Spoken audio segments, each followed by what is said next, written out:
자, 오늘 하나님의 선물이라는 제목으로 말씀을 나누겠습니다. 얼마 전에 제 아내가 저한테 내년 제 생일이 환갑, 그러면서 내년 환갑 때는 특별한 선물을 해줄 테니까 뭐가 갖고 싶냐고 물어보더라고요. 딱히 없다고 그렇게 말하니까 아직 시간이 있으니까 천천히 생각해 보라고 하는 거였습니다. 지금 여기 저를 아시는 분들은 제가 곧 환갑이 된다는 사실이 놀랍지 않습니까? 저만 놀라운가?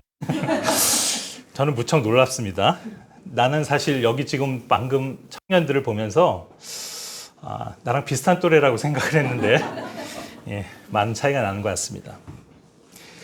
사실 그 선물이라는 건 내가 갖고 싶은 거를 선물로 받아도 좋긴 하겠지만 그보다 뭔지 모르고 받는 그런 선물이 더 기대되지 않습니까? 아무튼 무엇이 되었건 선물을 받는 건 기분 좋은 일일 거고 더구나 제 아내가 저한테 주는 선물이라면 당연히 좋은 것이겠죠. 좋은 거란 말은 그것이 꼭 비싼 것이란 뜻이 아니라 선물을 주는 사람의 애정과 친절 또 호의 이런 걸 담고 있기 때문에 선물은 그 자체가 좋다는 뜻입니다. 그래서 대개는 선물을 주고받는 관계는 서로 좋아하고 사랑하는 아니면 존경하는 관계일 겁니다. 가장 가깝게는 남편이 아내에게, 또 아내가 남편에게, 부모가 자식에게, 또 자녀들이 부모에게, 또 친구나 연인 간에 아니면 이 사회에서 만난 사람이라도 어떤 감사하거나 존경할 일이 있을 때 우리는 당연히 좋은 것으로 선물합니다. 그런데 만일 어떤 사람이 좋지 못한 물건, 즉 나쁜 물건이나 또는 더 나아가서 상대방에게 해가 되거나 위험한 물건을 준다면 그것은 선물이 아닐 겁니다.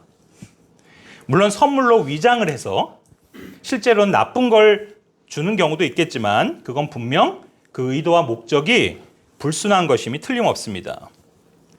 그래서 저는 제 아내가 저한테 선물을 건넨다면 그 안에는 분명 좋은 것이 들어있을 것이지 저에게 해가 되는 나쁜 것이라고 생각지 않습니다. 자, 그런데 여기 인류 역사를 바꿔놓은 나쁜 선물이 있습니다. 그것도 아내가 남편에게 준 선물인데 결국 남편을 죽게 만드는 것이 들어있었던 겁니다. 그리고 단순히 남편에게만 나쁜 결과를 준 게 아니라 인류 전체에게 큰 저주를 가져온 아내의 선물이 되고 말았습니다. 바로 여러분 모두가 들어서 잘 알고 있을 첫 번째 인류인 아담의 아내 이브 얘기입니다. 아마도 여러분은 선악과라고 불리는 그 이야기를 들어보셨을 겁니다. 이브가 남편 아담에게 준 건 그저 하나의 열매에 불과했지만 그 안에는 이루 말할 수 없이 나쁜 것들이 많이 들어있던 일종의 선물 박스였습니다. 여기 아주 예쁘고 고급스러운 자태를 지닌 선물 상자가 있습니다.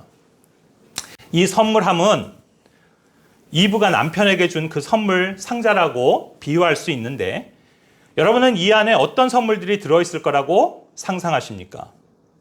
선물 박스가 그럴싸하니 당연히 그 속에도 값나가는 좋은 것들이 들어있을 거라 쉽게 생각할지 모르겠습니다. 그런데 막상 아담이 그 선물 뚜껑을 열자 나무 같은 것들이 그 안에서 쏟아져 나온 겁니다. 만일 여러분이 아담이고 또 안에 든 내용물들이 이런 것들인지 알았다면 여러분은 그것을 받지 않았을 겁니다. 그리고 아내인 이브도 그것을 취하지도 또 남편에게 선물하지도 않았을 겁니다. 그런데 이브가 이 선물을 고른 이유는 그 선물 박스의 이름이 죄라는 사실을 미처 알지 못했기 때문입니다. 여자 이브는 그저 예쁜 선물 박스와 포장지만 보고 거기에 꽂혔습니다.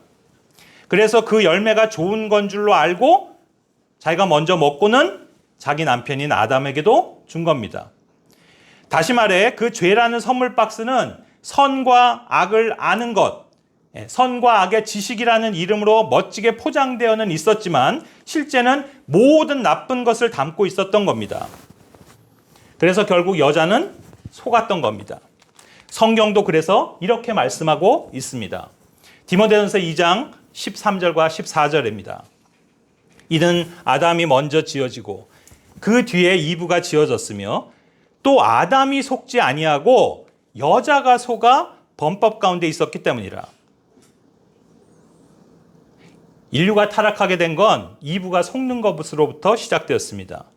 분명 성경은 여자가 속은 것이지 남자가 속은 게 아니라고 말합니다. 그렇다면 속은 게 여자라면 남자인 아담은 어떻게 된 겁니까? 그는 속은 게 아니라 알면서도 먹은 겁니다. 그는 그 열매를 먹어서는 안 된다는 사실을 잘 알고 있었습니다.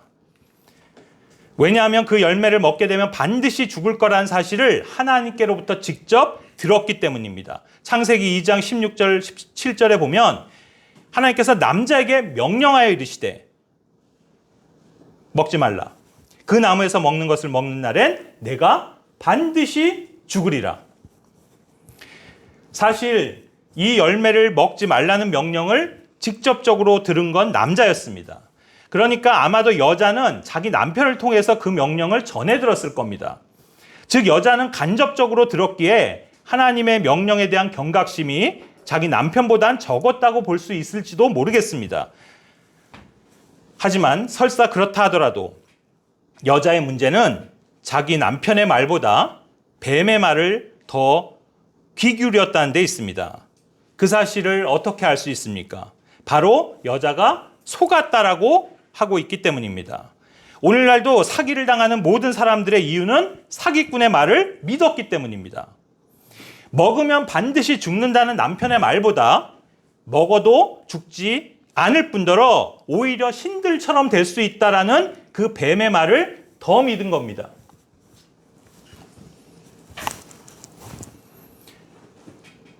그 말을 듣고 그 말을 믿고 그러고서 보니 이브가 열매를 쳐다보니 정말로 그 열매가 갑자기 탐스럽게 보이기 시작했습니다. 창세기 3장 6절 그 다음 구절은 여자가 보니 그 나무가 먹기에 좋고 눈으로 보기에 아름다우며 사람을 지혜롭게 할 만큼 탐스러운 나무이므로 그녀가 그 나무의 열매를 따서 먹고 자기와 함께한 자기 남편에게도 주매 그가 먹으니라. 자, 평소에는 관심을 두지 않았거나 오히려 그 옆을 지날 때마다 경계하는 마음으로 잔뜩 긴장한 채 지나쳤을지 모를 그 나무와 열매가 갑자기 먹음직스러운 모습으로 눈에 들어왔고 또 지혜롭게 할 만큼 탐스러워 보였던 겁니다. 그러니까 아까 그 선물 박스로 비유하자면 너무나 고급스럽고 우아하고 멋진 선물 박스 안에 설마 나쁜 것이 들어있을 것이라고는 꿈에도 생각지 못한 채 그것을 권하는 뱀의 말을 믿고 그것을 취한 겁니다.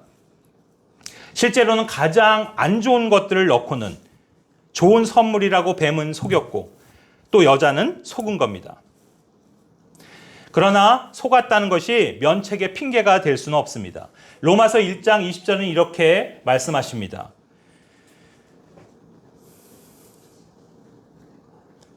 하나님을 알고 하나님께서 모든 것을 창조하신 것을 아는 인간들, 그들은 변명할 수 없다. 우리 속담에 핑계 없는 무덤이 없다는 말이 있지만 인간의 범죄한 것에 대해 하나님 앞에선 그 어떤 핑계도 통하지 않습니다. 실제 아담은 자기는 여자가 주어서 먹은 거라고 그 탓을 자기 아내에게 돌렸습니다. 그리고 여자는 뱀이 나를 속였기 때문에 내가 먹은 거라고 변명하고 있습니다. 맞습니다. 죄의 근원은 사탄 뱀인 것이 맞고 또 그는 성경 구절에서 속이는 자라고 분명히 말하고 있지만 그럼에도 불구하고 인간이 범죄한 것에 대한 책임은 스스로에게 있는 것입니다. 여자의 핑계는 이런 뜻입니다. 나는 몰랐다. 나는 정말로 그 뱀의 말이 그런 줄 알았다. 왜냐하면 그가 나를 교묘하게 속였기 때문에 나는 감쪽같이 속아 넘어갈 수밖에 없었다. 그의 말이 거짓말일 줄은 꿈에도 몰랐다. 바로 이런 태도가 죄의 본질적 유형 중에 하나입니다.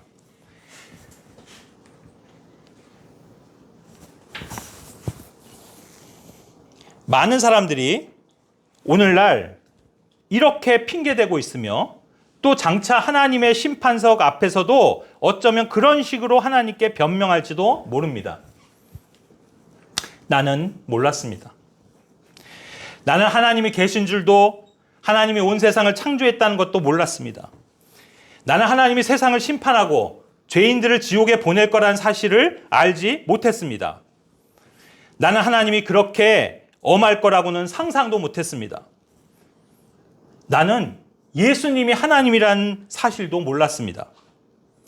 나는 예수님께서 내 죄를 대신하여 십자가에서 죽었고 다시 살아나서 인간의 구주가 되신다는 사실도 제대로 들어본 적이 없습니다. 아무도 나에게 그런 걸 얘기해 준 적이 없었습니다.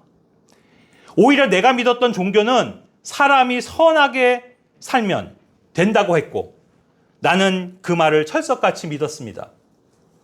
나는 석가모니나 공자님이나 마호멧 같은 분들이 한 말들이 진실이 아닐 거라고는 꿈에도 생각하지 못했습니다. 내가 다닌 학교에서도 저는 그런 걸 배운 적이 없습니다. 어떤 선생님도 내가 죄인이고 죄인은 죽어 지옥에 가야 한다는 사실을 말해준 적이 없었습니다. 심지어 저는 고등학교를 미션스쿨을 다녔고 제가 나온 대학교도 외국 선교사가 세운 소위 기독교 계열의 대학교였는데 그래서 매주 채플에도 참석했지만 그런 내용은 들어본 기억이 없었습니다. 전 어릴 때 친구를 따라 교회도 다녔고 성당에도 간 적이 있었지만 그 친구도 또 교회 목사님이나 성당의 신부님도 그런 사실들을 명확하게 제게 알려준 적이 없었습니다.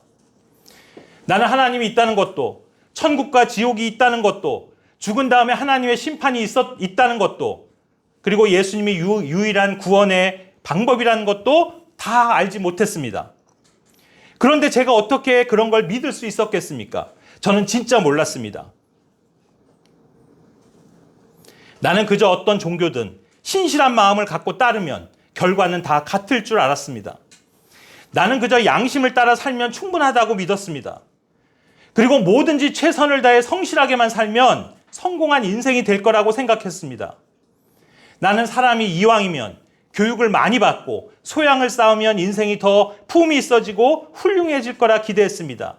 아니, 남들도 다른 사람들도 그렇게 저에게 말해줬습니다. 나는 그저 내 자신을 아끼고 내 아내와 자녀들을 사랑하면서 그들에게 좋은 남편, 좋은 아버지로 살면 그게 행복이라고 생각했습니다. 물론 돈이 인생의 전부는 아니겠지만 내 직업에 충실하고 열심히 일하면 돈도 많이 벌 수 있고 그 돈으로 나와 내 가족의 삶이 더 윤택해질 거라 믿으며 열심히 살았을 뿐입니다. 저는 아무에게도 해코지하거나 당하지 않았을 뿐 아니라 나는 평생을 정직하게 신념을 갖고 살아왔고 그것이 다른 사람들에게도 인정받는 길이라고 여겼습니다. 그런데도 내가 잘못이라고요? 아니, 내가 죄인이라고요? 그래서 내가 하나님께 심판받고 형벌을 받아야 한다고요? 말도 안 돼. 이건 정말 공정도 상식도 아니라고 생각합니다. 그리고 설사 그렇다 하더라도 내가 일부러 그런 것도 아니고 정말 몰랐던 거고 엄밀히 말해 속은 것뿐인데 이건 너무 가혹한 것 아닙니까? 그렇습니까? 몰랐다는 그 말, 즉 알지 못했다는 말이 과연 하나님의 심판에서 예외가 될까요? 성경은 이렇게 말씀하십니다. 데살로니가후서 1장 8절이라는 곳에 하나님께서 타오르는 불로 징벌하실 사람들을 언급하시는데 그 첫째는 알지 못하는 자들입니다. 여러분, 또 한 번 속지 마십시오. 여러분이 아무리 알지 못했다고 변명하고 속았다고 항변하더라도 하나님의 타오르는 불의 징벌을 피할 수는 없습니다.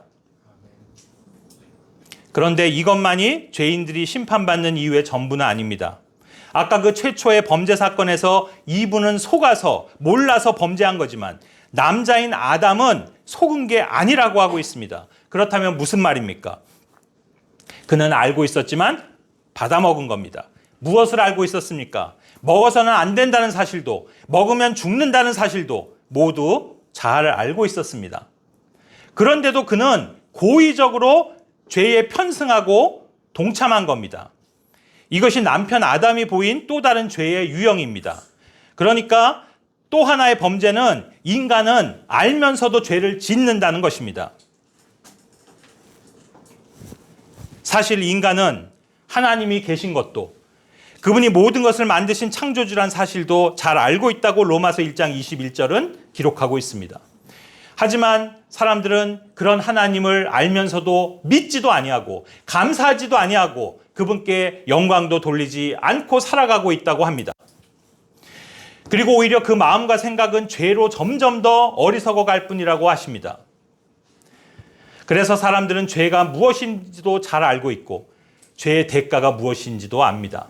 로마서 6장 23절은 죄의 대가는 사망이라고 하십니다.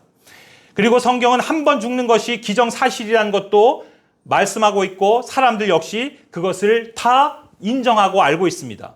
그렇지, 사람은 한 번 태어나서 한 번 죽는 것이지. 그런데 그 죽은 이후에 하나님의 심판이 있다는 사실도 압니다.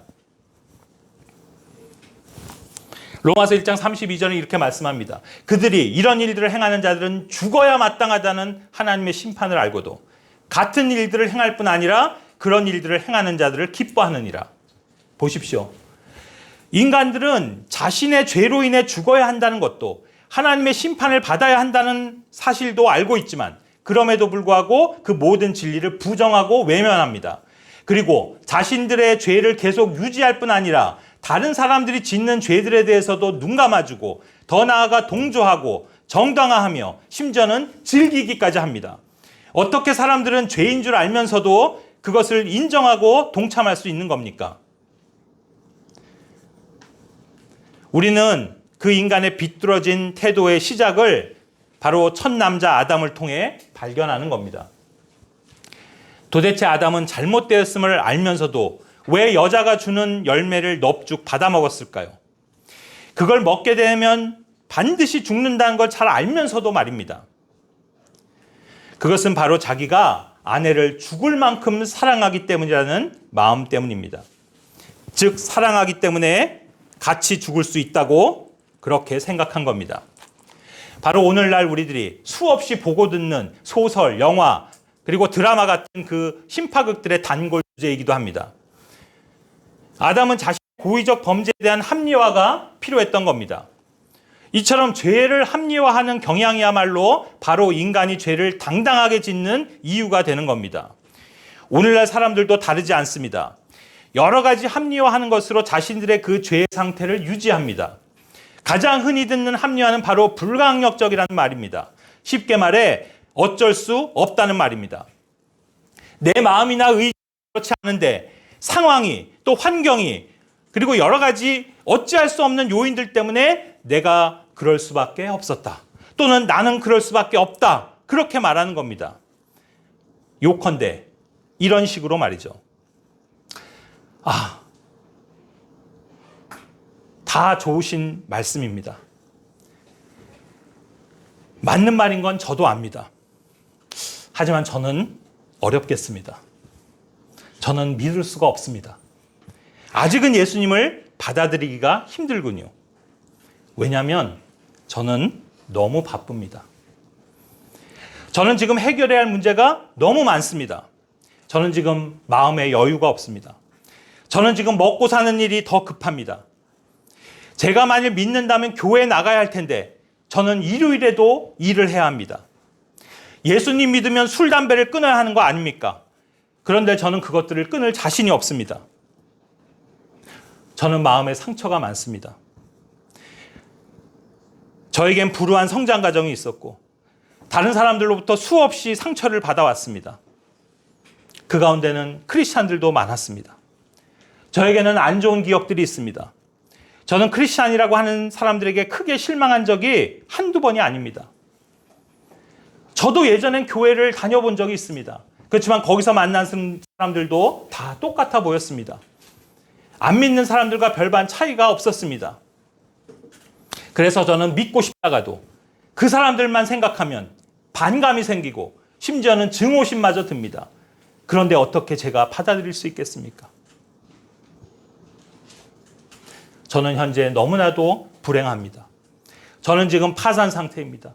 저는 아직 취직도 못했습니다. 아직 결혼도 못했습니다. 저는 직장을 잃었습니다. 저는 사업에 실패했습니다. 저는 이혼당했습니다. 제 가족들은 뿔뿔이 흩어졌습니다. 저는 가장 친한 친구한테 배신을 당했습니다. 저는 병들었습니다. 제 가족 중 누구는 사고를 당해 처참하게 죽었습니다. 저는 자녀를 먼저 떠나보냈습니다. 저는 이러이러해서 정말 가슴에 피멍이 들었고 저는 저러해서 눈에선 피눈물을 흘려야 했습니다. 그런 제가 이런 상황들 속에서 어떻게 믿을 수가 있겠습니까? 하나님이 정말 선하고 자비로운 분이시라면 어떻게 제 인생이 이렇게 불행하도록 내버려 두실 수 있단 말입니까? 저는 지금은 육아와 자녀 교육에 전념해야 할 상황입니다. 저희 집은 대대로 불교 집안이어서 제가 개종을 하면 우리 부모님이 슬퍼하시고 또 화를 내실 겁니다. 저는 부모님을 사랑하는 자식으로 그분들이 싫어하는 일을 할 수는 없을 것 같습니다. 미안합니다. 저한테는 교제하고 있는 사랑하는 사람이 있는데 그쪽 집안은 다른 종교를 갖고 있기 때문에 저는 예수님을 믿고 싶지만 저는 그 애인과 꼭 결혼하고 싶습니다. 그를 놓칠 수는 없습니다. 저도 정말 믿고 싶습니다. 하지만 안 믿어지는 걸 어떡합니까? 저에게는 좀 더 시간이 필요할 것 같습니다. 남들도 다 이렇게 사는 거 아닙니까? 저는 그저 남들처럼 평범하게 살고 싶습니다. 특별하고 유별나게 살고 싶지 않습니다. 저는 아직 이 세상이 그렇게까지 절망적이진 않다고 생각합니다. 아직 선하고 좋은 사람들이 많이 있고 이 세상은 점점 더 좋아지고 있다고 저는 믿습니다. 사랑하는 여러분, 기억하십시오. 이 모든 말들이 죄의 합리화입니다. 다시 말해 가장 중요한 진리의 대명제보다 자기 합리화를 내세우는 것은 그저 인간이 그릇된 그 고집과 하나님의 정하심을 고의적으로 거부하는 교만한 태도에서 나온 것에 불과합니다. 바로 조금 전에 우리가 봤던 데살로니가후서 1장 8절에서 하나님의 그 불의 징벌을 받아야 되는 두 번째 대상입니다. 바로 그들은 주 예수 그리스도의 복음에 순종하지 아니한 자들입니다. 순종하지 않는다는 것은 모른다는 것과는 다릅니다. 알지만 일부러 안 하는 겁니다. 반항기 많은 청소년 자녀들을 둔 부모들은 많이 경험했을 겁니다. 자녀들에게 뭔가를 지시하면 알았다고 대답은 합니다. 그런데 시간이 흘러도 지시를 이행하지 않습니다. 그러면 부모는 화가 나서 또 이야기를 합니다. 그러면 그 자녀는 뭐라고 대답합니까? 안다니까? 알았다니까요? 하면서 짜증을 부립니다. 그렇습니다. 그 자녀는 부모가 지시한 걸 모르지 않습니다. 잘 알고 있습니다. 그런데도 즉시 그대로 하지 않습니다. 이것이 불순종입니다. 우리는 이런 식으로 행하는 자녀들을 보면서 순종적이라고 말하지 않습니다. 인류는 아담이 이브가 건넨 열매를 먹은 그 이후로 계속해서 알면서도 진리에 불순종해 왔습니다. 그러면서도 당당하다 못해 반항적입니다. 하나님께 짜증을 부리고 화를 냅니다. 되려 하나님을 비난하고 공격합니다. 사람들은 아마 이렇게 투덜거릴지 모르겠습니다. 아니 왜? 첫인간 아담이 이브가 준 열매를 먹은 것 때문에 모든 인간을 심판하신단 말인가? 이브는 속아서 먹었고 고의로 먹은 것이 죄라 한다면 아담이 그들이 책임을 지고 처벌받으면 될 일이지 왜 그 자손들인 우리들에게까지도 형벌을 내리신단 말인가? 이건 너무 불의하신 하나님이 아닌가? 그렇습니까? 정말 하나님은 불의하신 분이십니까? 성경은 묻습니다. 로마서 3장 5절에 그러나 우리의 불의가 하나님의 의를 드러내면 우리가 무슨 말을 하리요? 보복하시는 하나님께서 불의하시냐? 로마서 9장 14절은 그런즉 우리가 무슨 말을 하리요? 하나님께 불의가 있느냐? 결코 그럴 수 없느니라. 하나님은 의로우신 분이십니다.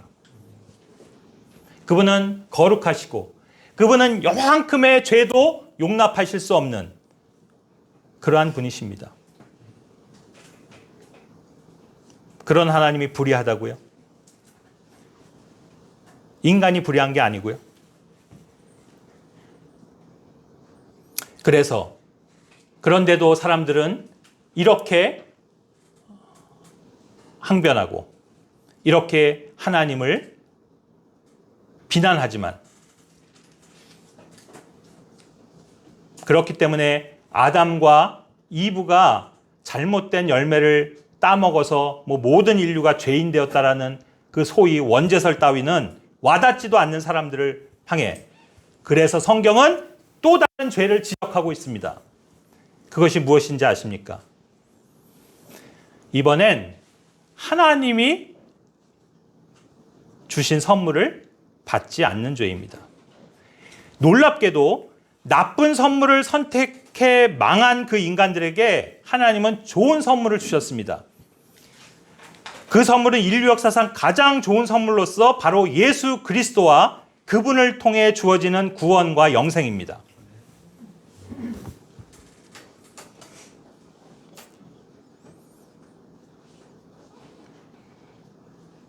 하나님의 선물은 정말 좋은 것이고 완전한 것으로 위에서부터 오는데 그리고 그 선물은 모든 사람에게 생명을 가져다주고 칭의, 즉 의로운 곳에 이르게 해주고 죄의 대가는 사망이지만 오히려 하나님의 선물은 영원한 생명이라고 하고 있으며 은혜로 구원에 이르는 바로 그러한 것이 하나님의 선물이라고 지금 이 성경 구절들이 밝히고 있습니다. 그런데 문제가 무엇인지 아십니까? 첫사람 아담은 받아서는 안 되는 납죽 받은 반면 그의 후손들은 받아들여야 하는 가장 좋고 완전한 하나님의 선물은 거부하는 죄를 범하는 것입니다. 거부하는 것, 즉 받아들이지 않는 것은 곧 믿지 않는 것을 뜻합니다. 예수님이 오셨지만 사람들은 그분을 받아들이지 아니했다고 요한복음 1장 12절이 말씀합니다. 더 나아가서 이사야서 53장 3절은 예수님은 사람들에 의해서 멸시를 당하고 거부되었다, 즉 거절되었다라고 기록하고 있습니다. 그리고 오히려 사람들은 그 예수님을 피했고 얼굴 마주치는 것을 원치 않았으며 그분을 전혀 존중하지도 않았다라고 성경은 말하고 있습니다. 사실상 오늘날 사람들이 하나님의 심판을 받고 지옥에 가야 하는 가장 직접적인 이유는 다른 데 있는 것이 아니라 바로 구원자이신 예수님을 거부하고 믿지 않는 그 죄 때문입니다. 우리가 흔히 복음을 전하다 보면 사람들이 죄에 대해서 선뜻 수긍하지 못하는 것을 목격하곤 합니다. 그 이유는 사람들이 생각하는 죄는 인간들이 생각하는 어떤 윤리 규범에서 벗어나는 것들이기 때문입니다. 다시 말해 살인, 강도, 도둑질, 강간, 사기, 폭력 이런 범죄 행위들입니다.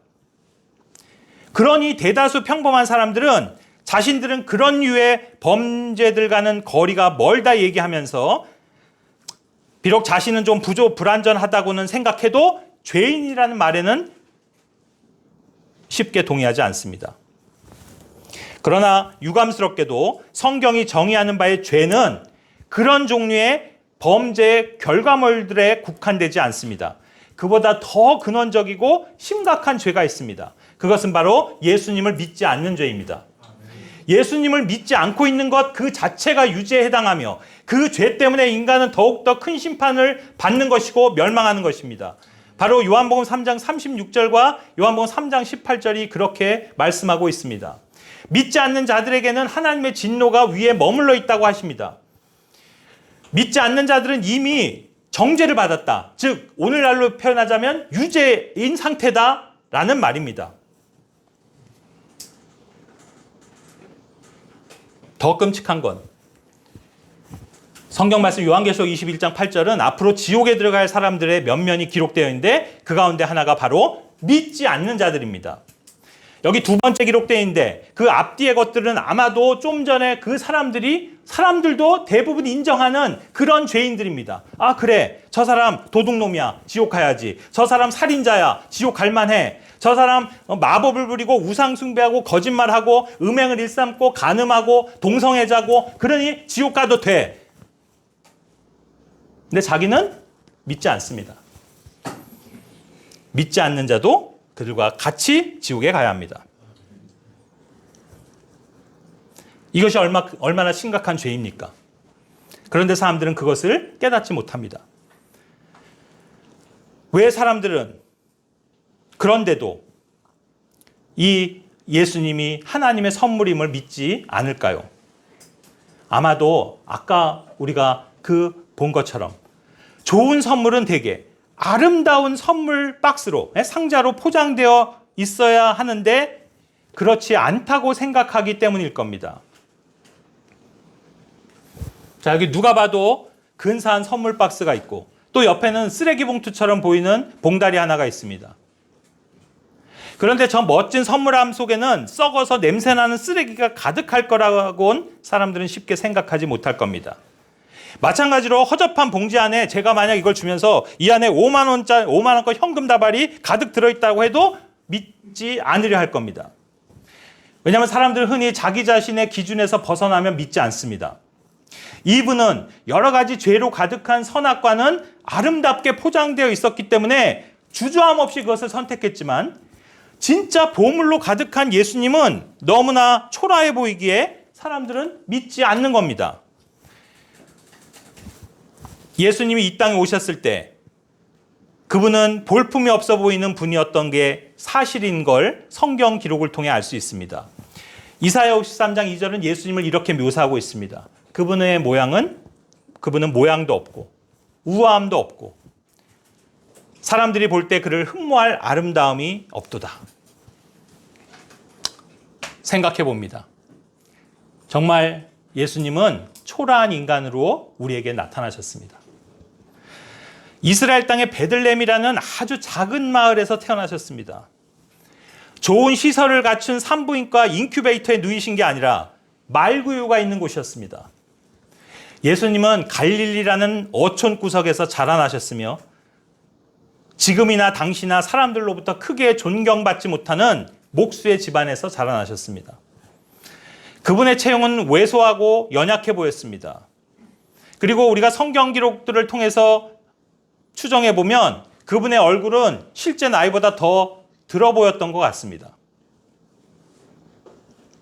그런데 무엇보다 그분은 가장 초라하고 비참한 죽음을 당하셨습니다. 그분은 죄가 없으셨으나 죄인으로 낙인 찍혀 신문받았습니다. 그 순간 아무도 예수님을 위해 증언하는 사람은 없었고 그분은 유능한 변호사를 살 수도 없었습니다.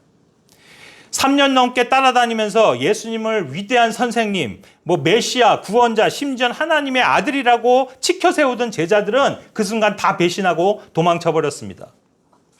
그분은 역사상 유례를 찾아볼 수 없는 가장 불법적이고 불의한 재판을 받으셨는데 정식 법정에는 서보지도 못한 채 빌라도 앞으로 끌려온 지 몇 시간 만에 사형이 결정돼서 십자가형에 처해졌습니다. 로마의 병사들은 그분의 얼굴에 침을 뱉고 뺨을 때리고 채찍을 휘둘러댔습니다. 그분의 머리에는 가시로 엮은 그 가시관을 왕관처럼 씌워 놓고는 유대인의 왕이라고 조롱했습니다. 한 벌밖에 없는 그분의 외투는 로마 병사들에 의해 벗겨졌고 그 옷은 제비뽑기로 자기들이 나눠 가졌습니다. 그분의 양손과 양발은 십자가에 대못으로 박혀서 그렇게 매달렸습니다. 십자가 위에서 죽어가며 탈진해 물을 찾는 예수님에게 오히려 쓸개집을 주어서 고통스러워하는 모습을 즐겁게 바라보면서 통쾌했습니다. 그리고 이제 곧 숨이 멎으려는 예수님에게 네가 만일 진짜 하나님이라면 거기서 내려와 보라고 끝까지 조롱했습니다. 그리고 결국 심장이 멎은 그분의 가슴을 로마 병사는 긴 창으로 찔렀고 그 몸 안에 모든 물과 피가 다 쏟아져 내렸습니다. 여기까지만 보면 어떻게 이렇게 연약하고 무능해 보이는 예수님이 우리를 죄에서 구원하시는 능력이 있어 보입니까? 이런 예수님을 믿으면 우리가 심판과 형벌의 저주로부터 벗어나 하나님 앞으로 갈 수 있다고요? 이렇게 힘없는 예수님 안에 영생이 있고 하늘에 속한 모든 좋은 선물들이 우리에게 값없이 주어진다고요? 도대체 이걸 믿을 수 있겠습니까? 그래서 많은 사람들은 이 사실을 믿지 않는 겁니다. 하지만 인간들의 이러한 불신, 의심, 비아냥, 모독의 모든 말들을 무색해 만들며 하나님께서는 그분을 죽음과 무덤에서 다시 살리셨습니다. 다시 말해 우리 모든 인간이 결국엔 굴복해야 하는 그 죽음의 권세를 이기고 예수님은 부활하신 겁니다. 그래서 이제 그분은 우리 각자의 구원자와 구속주가 되실 수 있는 겁니다. 놀랍지 않습니까?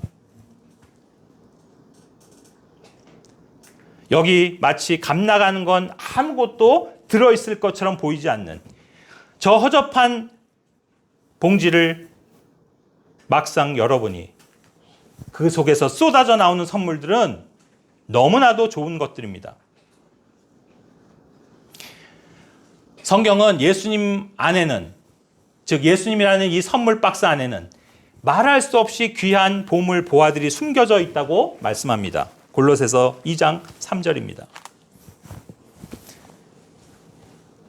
그런데도 이런 놀라운 하나님의 선물들을 사람들이 받아 누리지 못하는 이유는 그 선물함인 예수 그리스도를 겉으로만 보고 믿지 않기 때문입니다. 여전히 사람들은 말도 안 돼 라고 하면서 믿지를 않습니다. 아니 예수님을 구원자로 믿고 고백했다 해서 그것만으로 구원을 받을 수 있다고? 세상에 그렇게 말도 안 되게 쉬운 게 있어?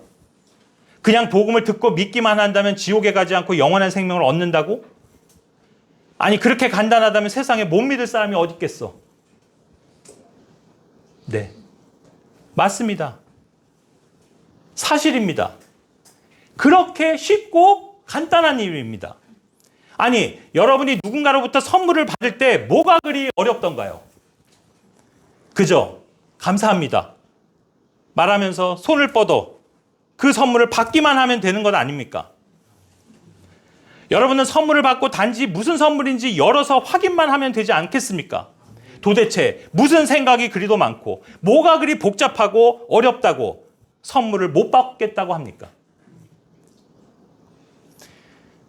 이 하나님의 선물에 대해서 기록하고 있는 로마서 5장 15절부터 18절까지의 말씀을 마지막으로 설명드리면서 말씀을 요약하고자 합니다.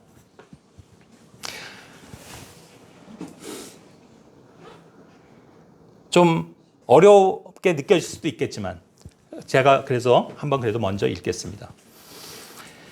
그러나 거저 주시는 이 선물은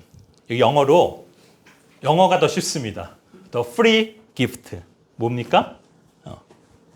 값 없이 그냥 주는 말 그대로 선물의 의미입니다.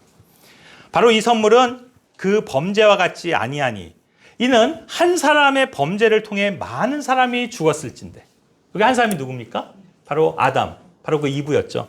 그 한 사람을 통해서 오히려 많은 사람은 죽게 되었습니다. 그런데 하나님의 은혜와 또 한 사람 예수 그리스도에 의한 은혜로 말미암아 이 선물은 더욱더 많은 사람에게 넘쳤다.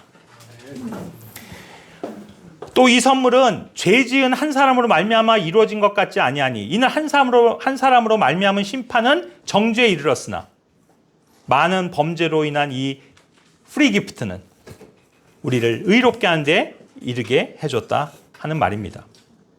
한 사람의 범죄로 말미암아 사망이, 즉 죽음이 그 한 사람을 통해 모든 인류에 군림하였는데, 이제 반대로 은혜와 의의 선물을 넘치게 받는 자들은 또 그 한 사람 예수 그리스도를 통해 생명을 안에서 군림하게 된다. 마지막 18절입니다. 그러므로 한 사람의 범죄로 말미암아 심판이 모든 사람에게 임하여 정죄에 이른 것 같이, 즉 유죄에 이른 것 같이, 한 사람의 의로 말미암아 이 프리 기프트, 거저 주시는 공짜의 선물은 모든 사람에게 임해서 생명의 칭의에 이르렀다. 오늘 앞서 말씀드린 것을 이 구절로 대입해서 요약을 하자면, 아담의 아내 이브는 결과적으로 자기 남편에게 죽음을 선물했고 그 둘은 공멸했습니다. 그리고 더 나아가 자신의 자손들에게까지도 불행을 선물했습니다. 그러니까 이 구절처럼 단 한 사람의 작은 선물이 수많은 사람을 죽음으로 내몰았다고 볼 수 있습니다. 그래서 엄밀히 말해 이것은 선물이라 말합니다. 즉 죽음은 선물이 될 수 없습니다. 선물은 생명입니다. 그것도 영원히 사는 것이라면 진정 영원하고 가장 위대한 선물이 될 것입니다. 로마서 6장 23절은 죄의 대가는 사망이지만, 그래서 죄인은 사망으로서 그 대가를 지불해야 하지만 하나님은 생명을 값없이 선물로 주셨다고 말씀하십니다. 그러나 기억하십시오. 하나님께서 값없이 거저 주셨다 해서 그 선물을 값어치 없는 것처럼 하찮게 여기시는 여러분이 되지 않기를 바랍니다. 엄밀히 말해 우리에게는 하나님의 선물을 거절할 권리가 없습니다. 오히려 삭이라는 말 아시죠? 바로 대가입니다. 대가를 지불하거나 받는 것이라면 사양하고 거절할 수 있을 겁니다. 보십시오. 우리가 물건을 사는데 비싸면 안 사면 그만이고, 또 내가 반대로 돈을 받아야 되는 입장인데 내가 받기 싫으면 사양해도 그만입니다. 왜냐하면 그것은 권리를 포기하는 것이기 때문입니다. 그러나 선물은 나의 권리가 아닙니다. 선물은 말 그대로 프리 기프트, 거저 주는 것이기에 오히려 거부해서는 안 되는 것이고, 그런데도 만약 거부한다면 그것은 주는 사람에게 크나큰 결례를 넘어 큰 모독이 될 것입니다. 이것이 하나님의 선물을 거부하는 게 하나님께 가장 큰 죄가 된다고 말씀드린 그 이유입니다.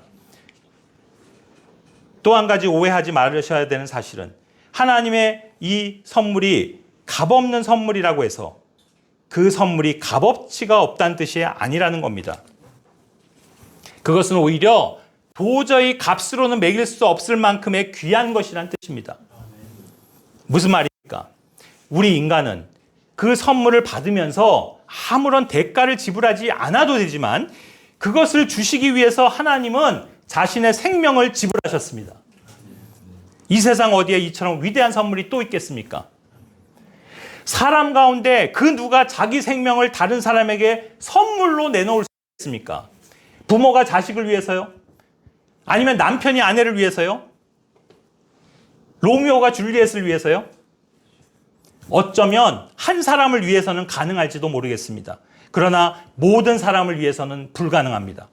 하지만 예수 그리스도께서는 모든 사람을 위해 자기 생명을 내주셨고, 그 선물은 그래서 모든 사람에게 임했다고 로마서 5장 바로 그 18절이 이야기하는 겁니다. 자, 오늘 우리는 결론을 말씀드립니다. 인류 역사를 바꿔놓은 두 개의 선물에 대해서 들었습니다. 하나는 역사상 가장 나쁜 선물이 되었고, 또 다른 하나는 가장 좋은 선물입니다. 만약 지금까지 여러분이 속아왔던, 또는 알면서도 거부해왔던, 그리고 무엇보다 온갖 핑계를 대며 믿지 않아 왔던, 오늘 다시 한번 여러분 앞에는 하나님의 좋은 선물이 놓여 있습니다. 이제 여러분은 이 선물을 하시는 하나님의 그 호의를 받아들이시기만 한다면 여러분이 이 세상에서 가장 좋은 선물을 갖게 되실 겁니다. 앞서도 말했듯이 우리는 그저 감사함으로 그 선물을 받기만 하면 됩니다. receive, 영어로 받아들이면 됩니다. 그래서 요한복음 1장 12절은 이렇게 말씀합니다. 받아들이는 자, 곧 그분의 이름을 믿는 자들에게는 하나님의 아들들이 되는 권능이 주어진다. 믿는 게 무엇입니까? 바로 받아들이는 겁니다. 무엇을요? 하나님의 선물을요. 무엇을요? 바로 선물이신 예수 그리스도를요. 또 무엇을요? 그 예수님 안에, 선물상자라는 예수님 안에 들어있는 그 말할 수 없이 좋은 수많은 그 축복들을, 그 은혜들을 여러분이 선물로 받는 겁니다. 이처럼 믿는 건 단순합니다. 여러분이 선물을 받을 때 하는 행위처럼 손을 내밀어 받기만 하면 끝나는 그렇게 쉬운 것이 믿는 일입니다. 바로 오늘날 많은 사람들을 오해합니다. 예수님을 받아들여야 된다. 즉 예수님을 믿어야 된다라고 말하면 나는 교회 갈 시간이 없어요. 나는 교회 가기는 부담돼요. 난 다른 사람들하고 잘 지낼 수가 없습니다. 저는 술, 담배를 끊을 자신이 없어요. 아까도 얘기했지만 수많은 핑계를 댑니다. 왜요? 사람들은 그것이 믿는 거라고 착각을 하기 때문입니다. 하지만 믿는 건 그런 게 아닙니다. 여러분이 그저 하나님의 선물을 감사한 마음으로 인정하고 받아들이면 되는 것입니다. 한 가지 더 기억하십시오. 선물이란 그래서 항상 아무 때나 내가 원하면 가질 수 있는 그런 것이 아닙니다. 선물은 때가 있습니다. 아무 때나 선물을 주지 않고 또 아무 때나 선물을 받을 수 있는 건 아니라는 말입니다. 그래서 만약 지금이 하나님께서 선물을 주시는 때이고 그 시간이라면 바로 지금 그 선물을 받아야만 하는 것입니다. 고린도후서 6장 2절은 우리에게 이렇게 말씀하십니다. 받아주는 때 내가 내 말을 들었고 구원에 내가 너를 구하였노라. 보라, 지금이 받아주시는 때요. Now is the accepted time. 지금이 구원의 날이로다. Now is the day of salvation. 그렇습니다. 여러분, 바로 지금이 선물을 받을 수 있는 때이며 오늘이 구원받을 수 있는 날입니다. 다 같이 기도하겠습니다.